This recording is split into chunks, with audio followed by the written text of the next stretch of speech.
Se reanuda la audiencia. A continuación, por la parte querellante en la causa ROL 3649, Unidad Programa de Derechos Humanos, la Subsecretaría de Derechos Humanos, tiene la palabra don Patricio Roble, hasta por 30 minutos. Adelante, por favor.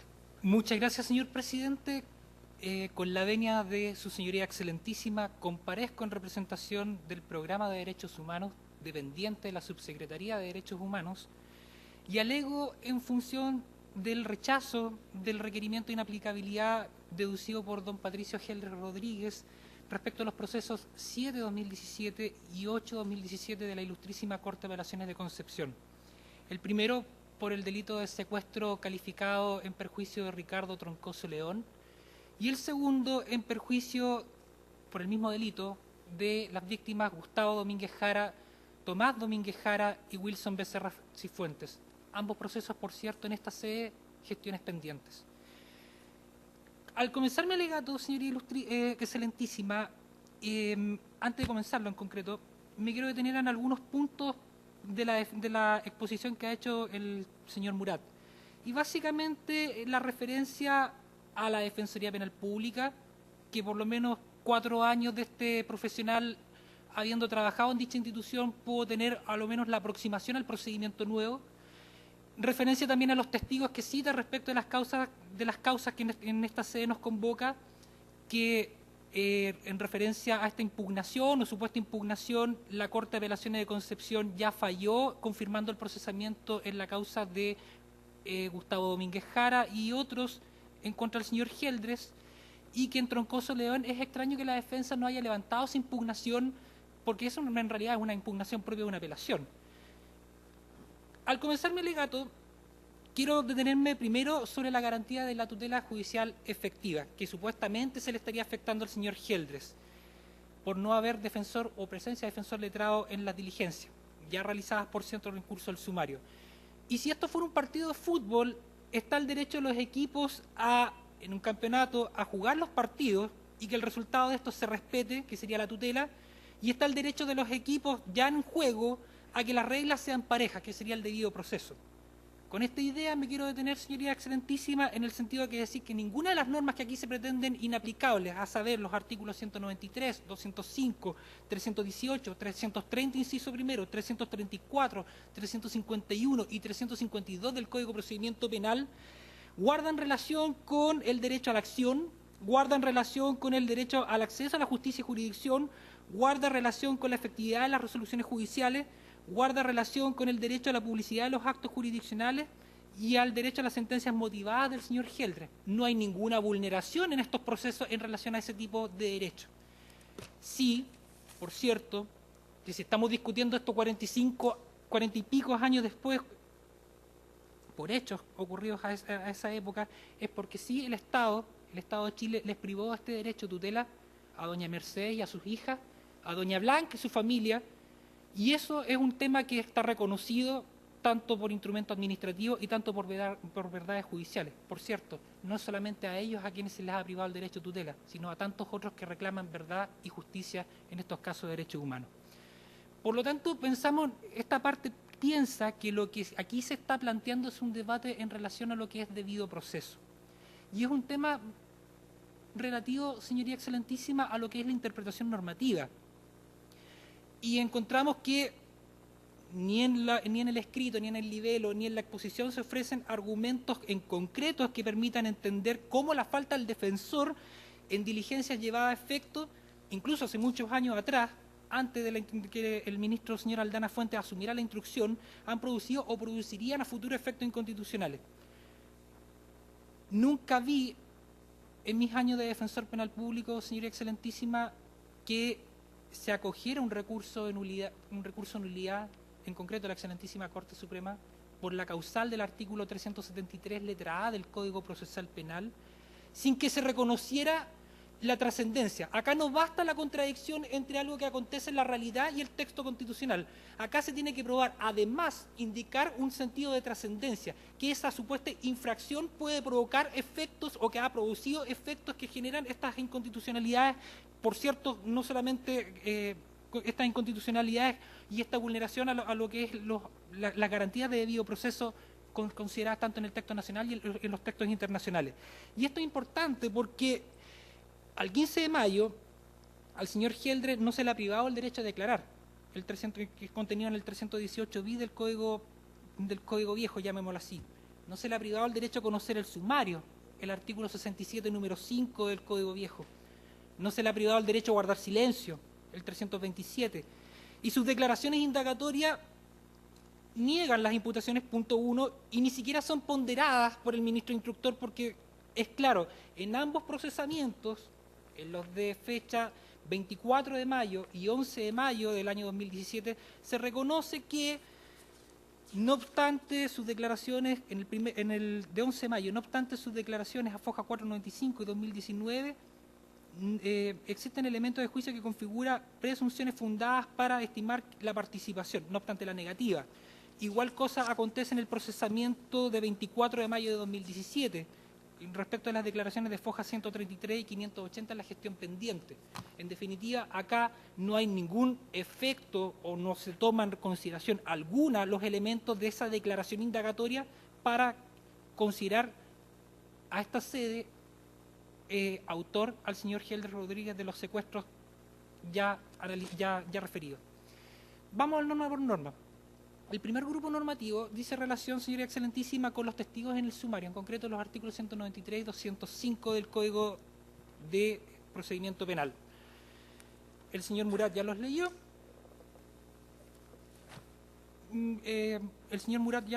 Y el problema que aquí encontramos es que se evidencia un cuestionamiento de constitucionalidad solapada, porque en la diligencia de investigación, así lo refirió, no estuvo el defensor. Y me quiero detener en ese vocablo, diligencia de investigación, en esa expresión, porque si reconducimos esas dos normas, el 193 y 205, al actual artículo 190 del Código Procesal Penal, testigos ante el Ministerio Público, o sea, en etapa de investigación, durante la etapa de investigación, dice la norma, los testigos citados por el fiscal están obligados a comparecer a su presencia y prestar declaración ante el mismo o ante su abogado asistente, salvo aquellos casos exceptuados en el artículo 300. O sea, esta norma tiene que considerarse relacionada inevitablemente, primero con el artículo 180 del Código Procesal Penal, que es que dice que un fiscal puede encomendar diligencias a la policía o realizarlas él mismo. Con el artículo 184, que dice que reconoce la potestad del fiscal del Ministerio Público en permitir la presencia de los intervinientes.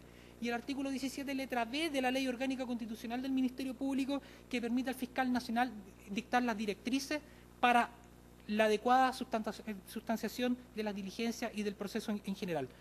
Ese punto de la Ley Orgánica Constitucional del Ministerio Público guarda pleno reconocimiento con el instructivo 60-2014, donde se especifica que no se debe confundir el derecho de los intervinientes a acceder a los registros de investigación con su participación en las diligencias de indagación.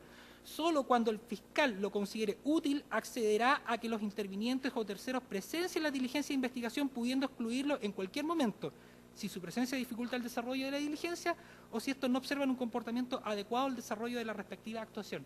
En definitiva, es potestad del instructor en el procedimiento viejo o en el procedimiento nuevo el que se permita que un defensor esté presente en la diligencia, el caso Temuco que hablaba el colega. Por lo tanto, no hay ninguna actuación ilegítima en el evento que el defensor no esté presente al momento de tomársele declaración a los testigos. Y aquí lo que se busca en definitiva, señoría excelentísima, es generar un contradictorio. Un contradictorio sobre la base de establecer contrapreguntas, pregunta contra pregunta en una sede que no es la correcta. Lo que se busca acá es tergiversar la verdad en lo que es la etapa de plenario, en el sentido de decir que el testigo no puede ser habido, por lo tanto, supuestamente las resoluciones judiciales que citan un testigo a sede de plenario no tendrían la fuerza imperio, la fuerza imperio reconocida en la Constitución Política de la República, que estarían muertos dada su avanzada edad, dada su vejez, haciendo relación de lo que dice el artículo 470, sí, pero que resulta que el artículo 470 del Código Viejo guarda relación con los artículos 190, 190 bis y 191 del Código Procesal Penal. Entonces, nada es tan distinto en el ámbito de aplicación en el procedimiento penal, sea el viejo o sea el nuevo, en sede de investigación, que es lo que está aplicado, digamos, en esta situación. Vámonos al segundo grupo de normas, señoría excelentísima. Artículos 318, 330, inciso primero, y 334 del Código de Procedimiento Penal. No me acuerdo si el señor Murat los leyó o no, parece que sí. Acá la situación es un poco más compleja y la reconocemos. Y la reconocemos en el sentido que el Código nuevo sí contempla un catálogo que es mucho más elaborado al procedimiento que nos rige en esta materia. Sí, eso es efectivo, pero no es muy distinto. Por ejemplo, ¿cuándo el ministro procesa? El ministro procesa cuando dicta, digamos, siguiendo la aplicación de los artículos 274 y 488 del Código Procedimiento Penal, mediante presunciones judiciales. Los testigos, la declaración del imputado tendría que tener algún efecto, que por cierto en los procesamientos no está reconocido, para que cobre algún valor. Ahora bien, el artículo 193 del Código Procesal Penal reconoce, primero, que durante la etapa de investigación, que es donde estamos, el imputado estará obligado a comparecer ante el fiscal cuando éste así lo dispusiere. Cuando éste así lo dispusiere. O sea, si el fiscal quiere citar al imputado 1, 2, 3 veces, lo puede hacer. Guarda plena correspondencia con el artículo 318.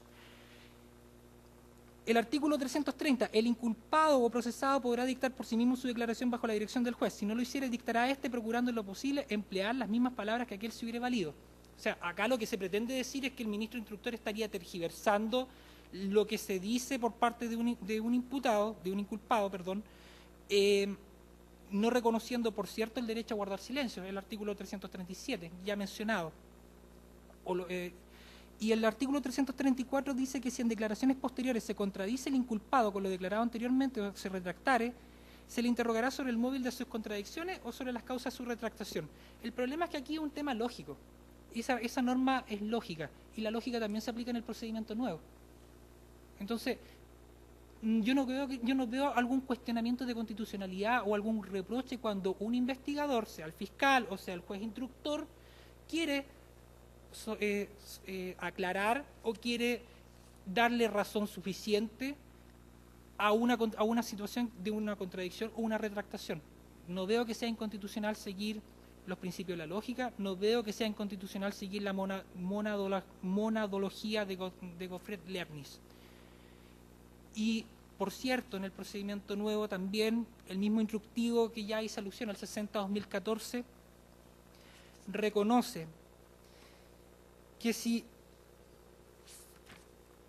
que el imputado en su declaración tiene derecho, el imputado tiene derecho a que su declaración sea prestada en presencia de su abogado defensor.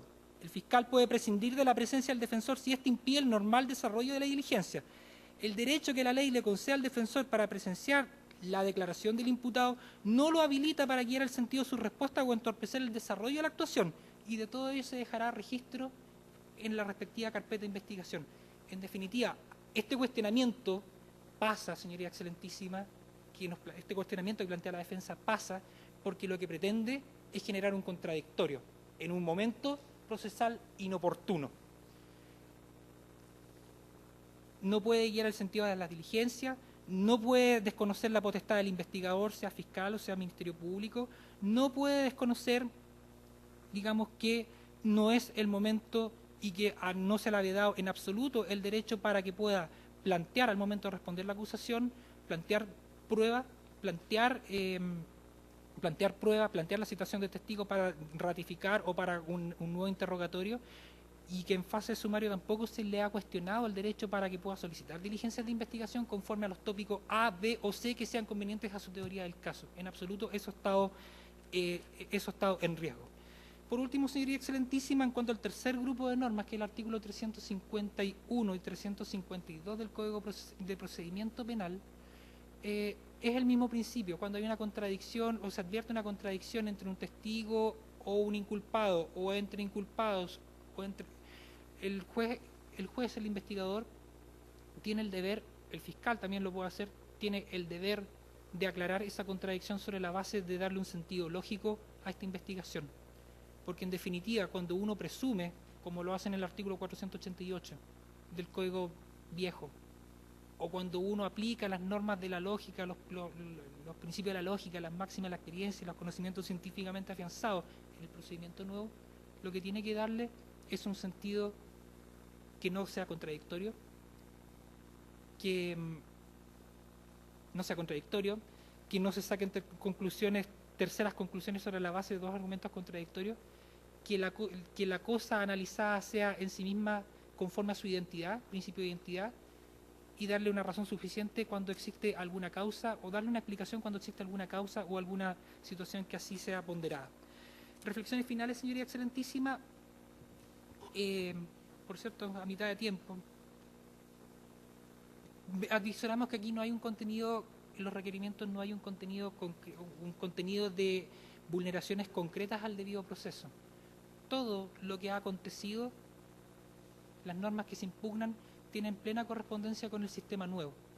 Si uno se las quisiera declarar inaplicables e integrar en la normativa nueva descansa sobre lo mismo, descansa sobre la potestad del Ministerio Público, descansa sobre la potestad de la presencia del defensor en las diligencias, sí, efectivamente diligencia de investigación, pero no interfiriendo en la diligencia misma, descansa sobre la base de la lógica, descansa sobre la base de los derechos que en ningún caso se le han vulnerado al imputado desde el momento inicial de la investigación conforme al artículo 67, que guarda plena correspondencia, por cierto, con los artículos 7 y 8 del Código Procesal Penal, el derecho a solicitar diligencias de investigación, el derecho a conocer y activar la investigación, el derecho a guardar silencio, el derecho a ofrecer testigos de descargo. Nada de eso ha sido vulnerado en ambas gestiones pendientes.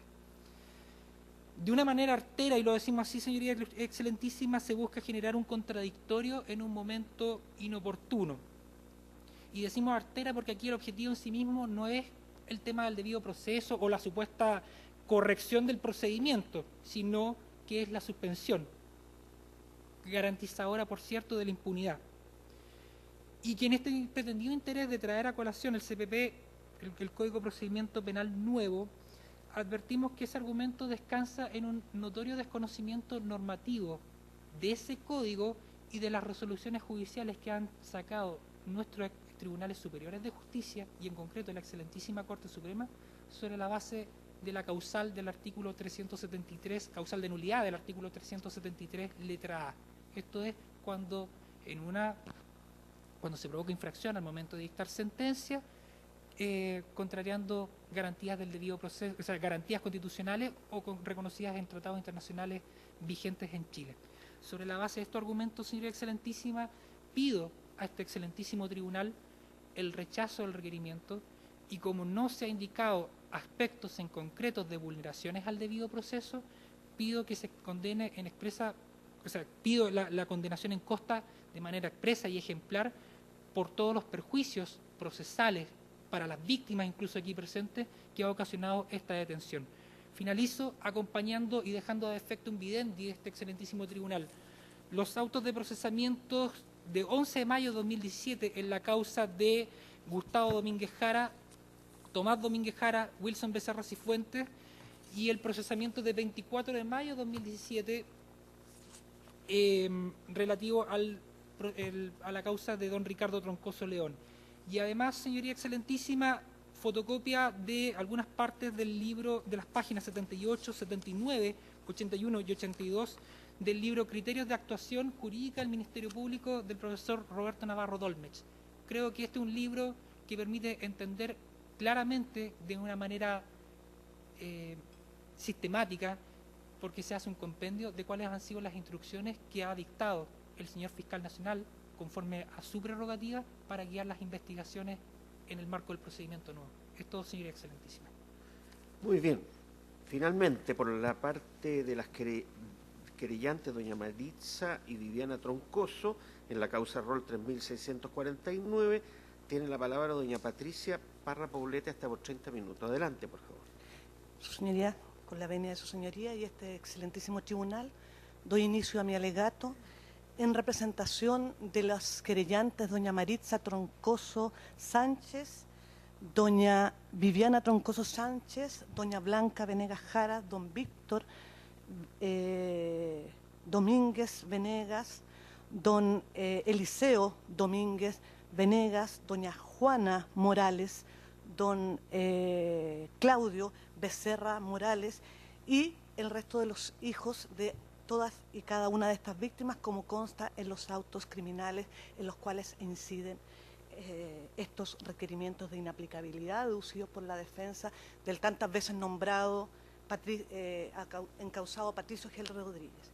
Y si me permite, su señoría excelentísima y este excelentísimo tribunal, quisiera dar inicio a estas alegaciones que buscan el rechazo de dichas acciones de inaplicabilidad, aludiendo a parte del discurso que el ciudadano Patricio Elwin Azócar transmite el día 4 de marzo de 1991, en la cual a través de cadena nacional da a conocer al país una síntesis del Informe Nacional de Verdad y Reconciliación que tiene que ver con lo que hoy día discutimos, si me permite su señoría.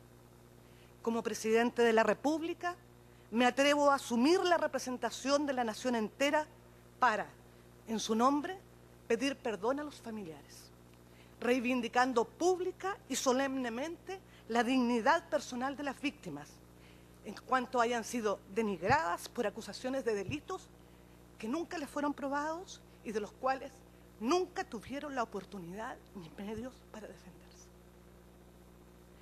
Su señoría excelentísima, cuando escuchamos a la defensa del tantas veces encausado Patricio Gelder Rodríguez, quisiéramos llamar al orden.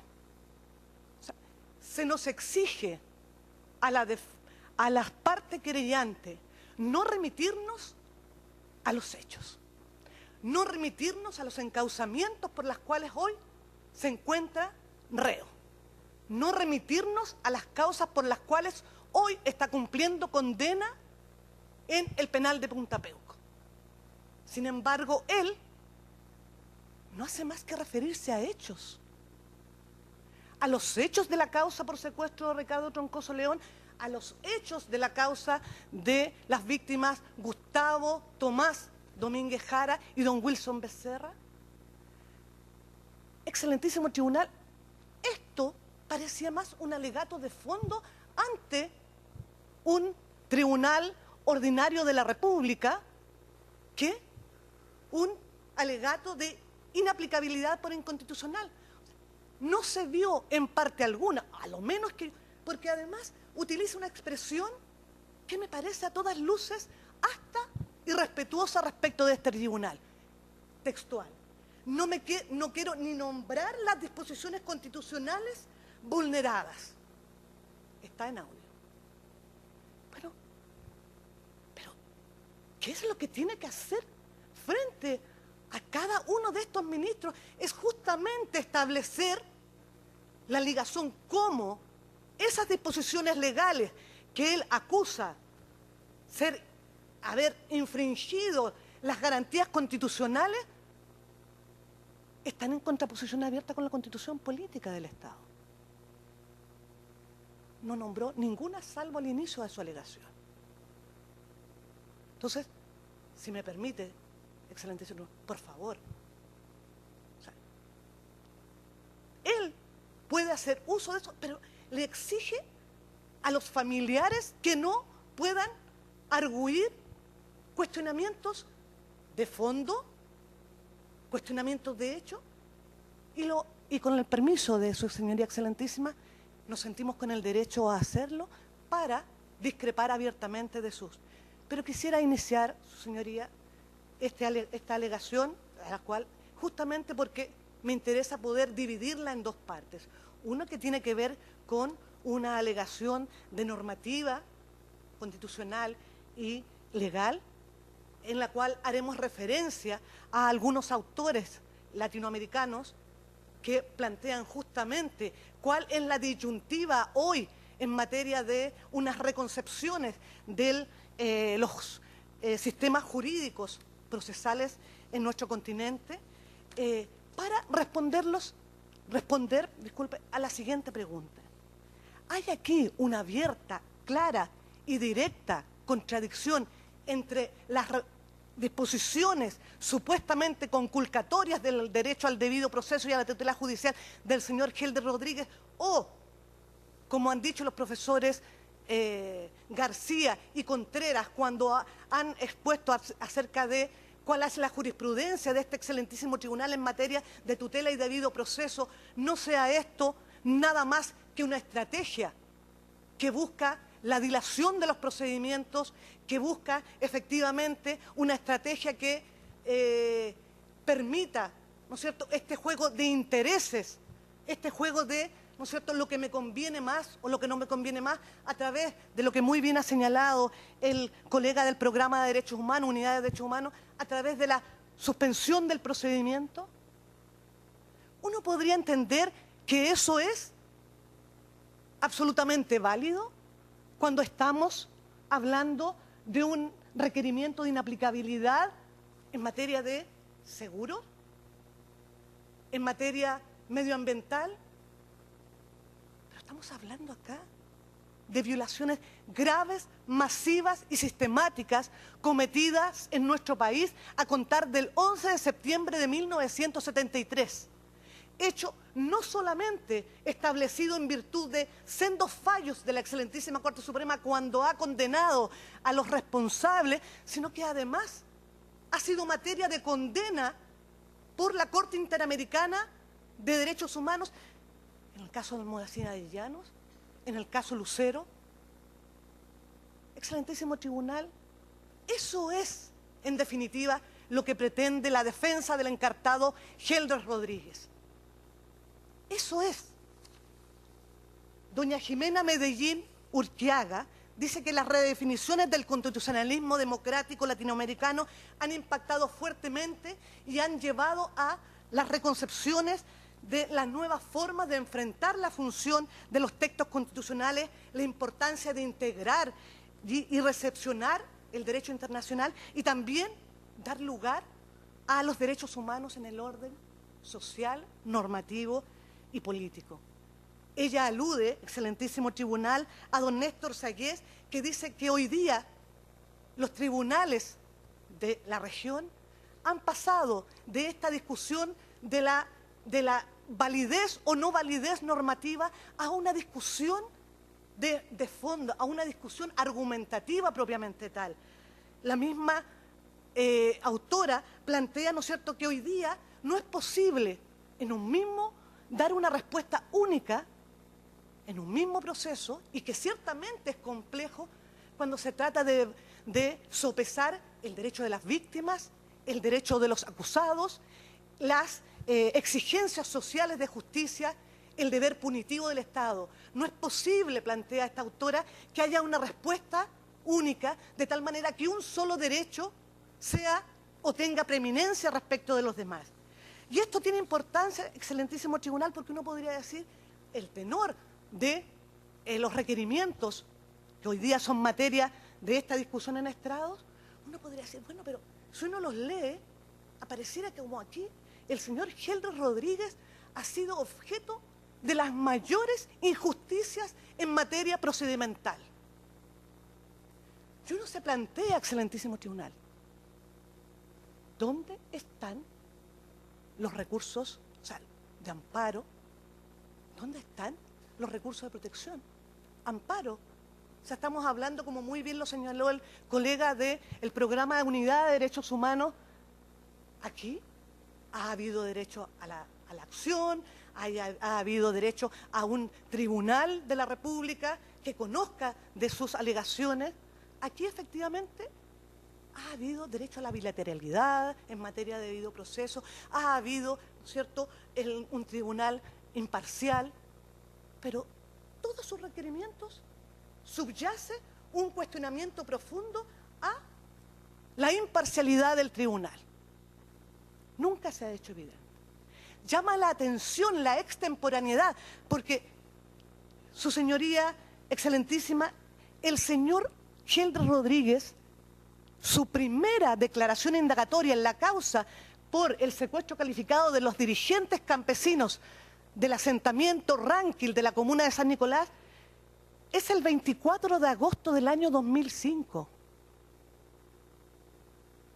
O sea, estamos hablando aquí de 18 años. A fojas 483. El expediente tiene más de 2.500 fojas. Su representación se hace efectiva en el año 2008 cuando se cuestiona su responsabilidad penal por el secuestro calificado de estas víctimas. En el caso del secuestro de don Ricardo Troncoso León, él tiene representación legal desde el 6 de julio del año 2004. O sea, estamos hablando 14 años.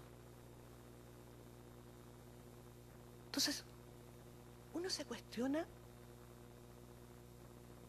cómo ha habido conculcación del debido proceso precisamente cuando es sometido a proceso.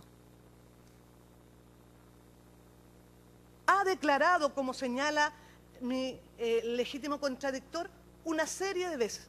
Nunca ha pedido ser oído por abogado, por su abogado. Nunca ha pedido que su abogado esté presente. Porque, como ha desarrollado muy bien el abogado de la unidad, no le está vedado.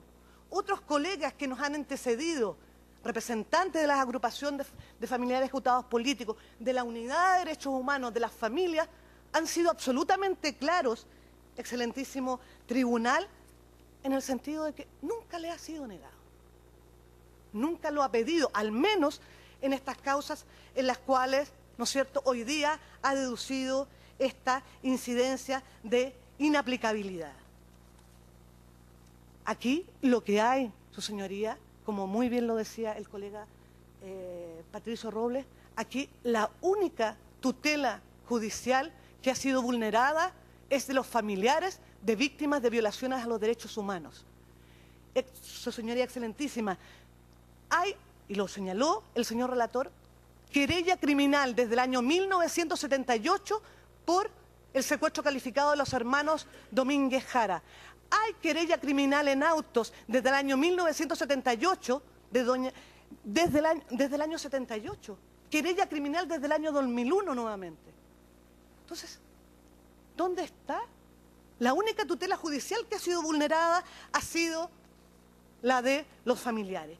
Y en ese sentido, su señoría, quisiéramos aludir muy sucintamente a algunos fallos de la Corte Interamericana donde claramente aquí hay una vulneración del debido proceso que busca la defensa del encartado a través del derecho de ser oído, a través del plazo razonable. A propósito del caso Bulaciu versus Argentina, en el caso de la ejecución extrajudicial de doña Mirna Namacay Chang versus Guatemala, la Corte Interamericana ha señalado que, y me permito señalarlo, su señoría, dice, la Corte considera que los jueces como rectores del proceso tienen el deber de dirigir y encauzar el procedimiento judicial con el fin de no sacrificar la justicia y el debido proceso en pro del formalismo y la impunidad. De este modo, si las autoridades permiten y toleran el uso de estas formas de recursos judiciales, los transforman en un medio para que los que cometen ilícitos penales dilaten y entorpezcan el proceso judicial. Esto conduce a la violación de la obligación internacional del Estado de prevenir y proteger los derechos humanos y menoscaba el derecho de la víctima y sus familiares a saber la verdad de lo sucedido, a que se identifique y sancione a los responsables de estos hechos atroces. Entonces, uno se cuestiona qué es en definitiva lo que busca la defensa del encartado. Aquí, volvemos a insistir, no ha habido, en la relación que él ha hecho, ninguna, insistimos, ligazón en cómo esa normativa que hoy día, que para efectos de audio, solo alude al artículo 193, 205, 318, 330, inciso primero, 334, pero en sus alegaciones no alude al 351 y al 352 en materia de careos, porque realmente, excelentísimo tribunal, es insostenible. Es insostenible, ¿no es cierto?, todo y cada uno de los argumentos vertidos en dichos requerimientos y además aquí en estrados. A nuestro juicio, excelentísimo tribunal, no se condice los argumentos con la normativa constitucional, con el contenido que este excelentísimo tribunal ha dado a cada uno de los derechos que se le reconoce como componentes del debido proceso. Esta vez bilateralidad, ¿no es cierto?, la contradicción, un tribunal imparcial, el derecho a la igualdad de las partes, en absoluto, su señoría excelentísima. El artículo, lo hemos dicho ya, cuando se evacúa traslado, no estamos aquí ante normas decisorias litis, estamos aquí ante normas de procedimiento. El sistema procesal antiguo, su señoría, o del Código de Procedimiento Penal del año 1906, es un cuerpo normativo que establece, como es de conocimiento de su señoría excelentísima, la prueba tasada. Y en el caso concreto de nuestro país es un sistema mixto, que se le denomina de la certeza legal impropia. Y si me permite aludir a lo que señala el profesor Osvaldo López, su señoría, cuando plantea que el código enumera los medios probatorios que se pueden usar en el proceso y describe la forma de producir la prueba, estableciendo además restricciones a la discrecionalidad de los jueces para evaluar la prueba de los hechos a través de las normas, a través de las leyes reguladoras de la prueba. La excelentísima Corte Suprema ha sido categórica cuando establece las condenas respecto de los responsables al, ¿no es cierto?, utilizar las presunciones como medio de condena. Y es concretamente los números 1 y 2 del artículo 468. El artículo 451 y siguientes establecen las normas decisorialitis, esto es, aquellas normas en materia probatoria, los medios de establecer los medios probatorios para que los jueces, ¿no es cierto?, puedan, en un momento determinado, establecer si una persona es culpable o es inocente. En lo que la excelentísima Corte Suprema, en jurisprudencia consistente, ha dado en denominar, ¿cierto?, la certeza legal para condenar y la certeza moral para absolver. O sea, un juez no puede, porque tiene convicción de que alguien es inocente o porque tiene convicción de que alguien es culpable, simplemente tomar esa decisión si no está fundado en hechos probados en el expediente a través de los criterios probatorios que el mismo Código de Procedimiento Penal establece. Excelentísimo Tribunal, de tal suerte que, como lo ha señalado el colega del programa de la Unidad de Derechos Humanos, el hacer el análisis de las normas supuestamente conculcatorias del derecho al debido proceso, en el caso del señor Gelder Rodríguez, no resiste ninguna argumentación. Y quisiera, excelentísimo Tribunal, atendido el tiempo, hacerme cargo ahora de algunas referencias o algunas alusiones que hace la defensa del encartado tantas veces mencionado. Vuelvo a reiterar que nos pide no hacernos cargo de los hechos. Alude respecto a aspectos de fondo en la causa de don Ricardo Troncoso León, cuestionando los testimonios de exfuncionarios de Carabineros, de la segunda comisaría de Carabineros de Chillán, que prestaron servicio y que han dado fe en la causa por Gustavo Domínguez Jara, que han sido traídos, cuyas declaraciones han sido traídas a la causa de Ricardo Troncoso León y han sido ratificadas en sede judicial respecto de la participación que le cabe a él en la represión sufrida por los opositores políticos al régimen de facto. Es un hecho concreto, excelentísimo Tribunal. Ha hecho alusión a causas que no tienen nada que ver y en las cuales él es partícipe. Y me permito, su señoría excelentísima, traer afectos vivendi, me permite, su señoría, tengo un pendrive que lo dejo a disposición de este tribunal, donde está la causa por el secuestro calificado del militante del Movimiento de Izquierda Revolucionario, dirigente poblacional del don Luis Ibarra Durán, hecho acaecido entre el 23 y 25 de septiembre del año 1973. El señor Gel Rodríguez se encuentra hoy condenado. Y aquí aparece que cuando nos conviene el debido proceso, aludimos a él y cuando no, no.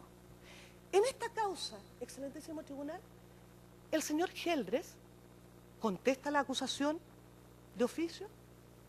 ¿Y qué es lo que pide el señor Geldres?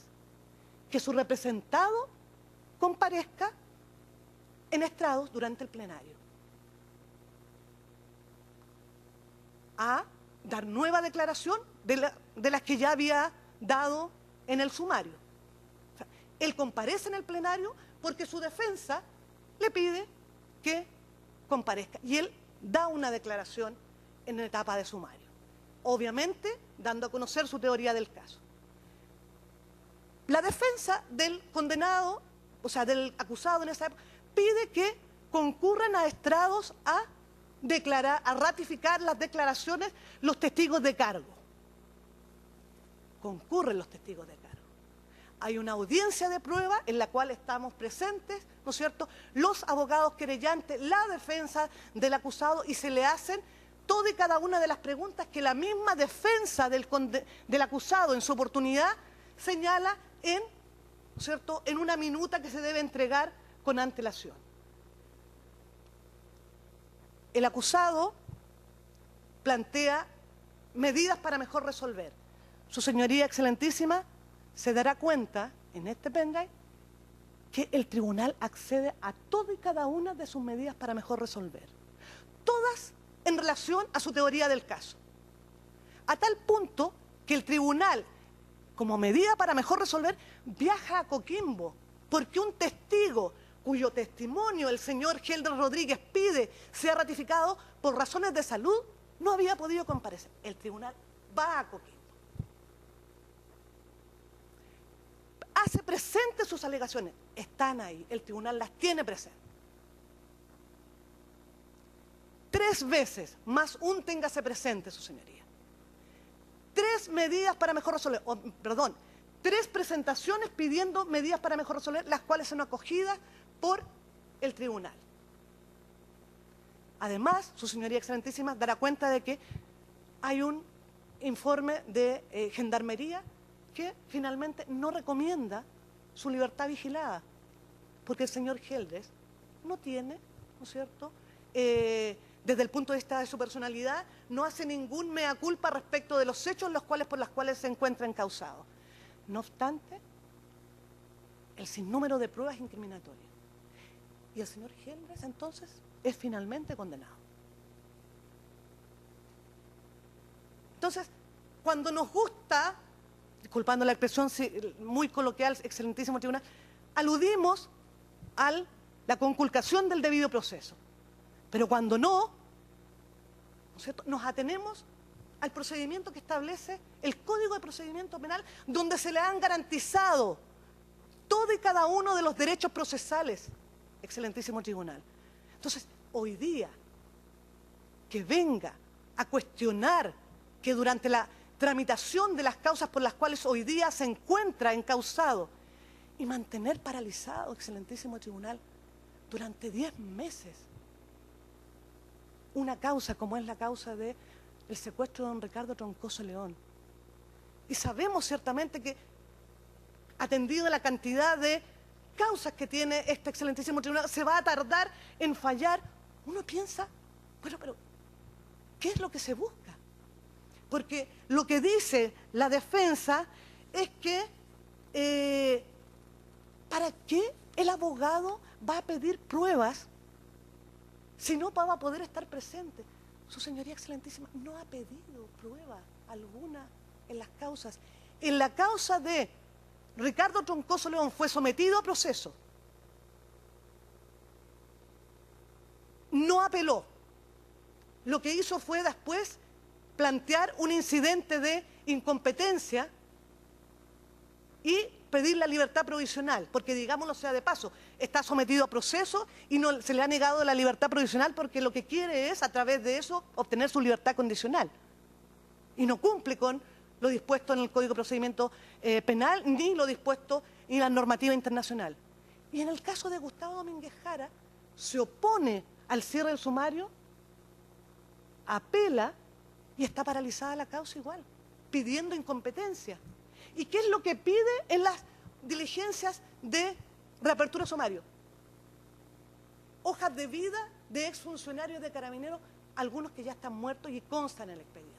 Entonces, si uno se pregunta, la defensa del señor Geldres va a estar en la Dirección General de Carabineros, la Dirección de Personal, especialmente cuando tengan que sacar las fotocopias, porque él tiene que estar presente en toda y cada una de las diligencias probatorias. Suena irrisorio, su señoría, y disculpe que lo plantee de esa manera. Hoy día, plantear que si él no está presente no se puede llevar a cabo ninguna diligencia probatoria es, por decirlo menos, atentatorio contra el sentido común. Finalmente, con todo respeto, excelentísimo tribunal, creo que uno puede arguir todo y cada uno de los valga la redundancia, argumentos que sean del caso y plantear lo que estime conveniente ante el tribunal, cualquier tribunal de la República, pero distinto es faltar a la verdad. O sea, decir, en virtud de norma expresa, decir que solamente se tiene derecho a la publicidad al sumario cuando se somete al proceso, eso no es efectivo. El señor Geldres tiene, en el caso de Ricardo Troncoso León, conocimiento del sumario desde el 6 de julio del año 2004. Tiene conocimiento del sumario en el caso de las víctimas Domínguez Jara y Wilson Becerra desde el año 2005, su señoría excelentísima. En esa causa nunca se le ha negado el acceso a la publicidad del sumario. Entonces, aquí hay un tema de plantear el debido proceso, o sea, uno pensaría la bilateralidad, la contradicción, la igualdad entre las partes, la suspensión del procedimiento ante su señoría excelentísima. Eso es una vulneración a la igualdad entre las partes, porque tiene paralizadas causas que llevan décadas de investigación. Atendido estos antecedentes, excelentísimo tribunal, pido tenga a bien rechazar los requerimientos planteados por la defensa del encartado, tantas veces mencionado, esto es, en los requerimientos 3649 y 3929, por ser improcedentes, porque aquí no ha habido conculcación alguna de la normativa constitucional. El encausado, ¿cierto?, como han dicho algunos autores, la indefensión ha sido producto de su propia negligencia, de su propia ineficacia para poder llevar adelante una tramitación acorde con los estándares que cualquier defensa así lo pudiera plantear. Es todo cuanto puedo señalar, su señoría. Gracias. Muy bien. Señora ministra, señores ministros, ¿preguntas que hacer? Ministro Letelier. Gracias, presidente. Al abogado, la parte requerente, señor abogado, en la inaplicabilidad 3929 que está apelado el cierre del sumario, la señora abogado, representante de los querellantes, ha señalado que solamente usted ha pedido como diligencia las hojas de vida de funcionarios de Carabineros. ¿Qué otra diligencia más está solicitada? Ninguna más por ahora. Gracias. ¿Alguna otra pregunta? Si no es así, terminada la audiencia.